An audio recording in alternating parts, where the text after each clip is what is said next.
এক ভাই খুন, আরেক ভাই আটক।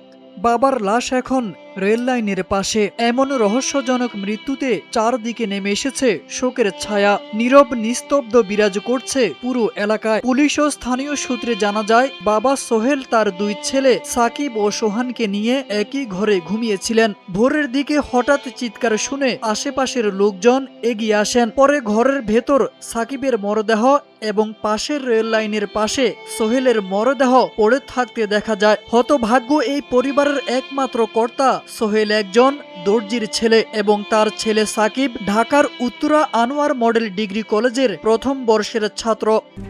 RICL TMX, যুগের পর যুগ স্থাপনা থাকে মজবুত। এই সাকিব রে মাইরা ফেলাইছে, আমার বাবারও মাইরা ফেলাইছে। এটা আর কিছু বললে বললো যে আমার এই অবস্থা ঘরে ঘুমাইছিল, মানে খেলা যে আমি টেবিল খেয়ে ঘুমাইছি, মানে জাগনা ভাই দেখি যায় এই অবস্থা। দুই ছেলে ধরা, আর দুই ভাই আর ওর বাবা, তিনজনে থাকে।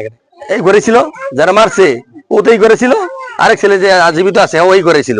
এদিকে ঘটনাটি রহস্যজনক হওয়ায় পুলিশ বড় ছেলে সোহানকে জিজ্ঞাসাবাদের জন্য আটক করেছে। প্রায় 1 বছর আগে মারা গেছেন সোহেলের স্ত্রী। প্রাথমিকভাবে জানা গেছে সাকিবের শরীরে গুরুতর আঘাতের চিহ্ন রয়েছে। রোববার গাজীপুরের টঙ্গীতে একই পরিবারের বাবা ও এক ছেলের রহস্যজনক এবং মর্মান্তিক এমন মৃত্যুর ঘটনা ঘটে।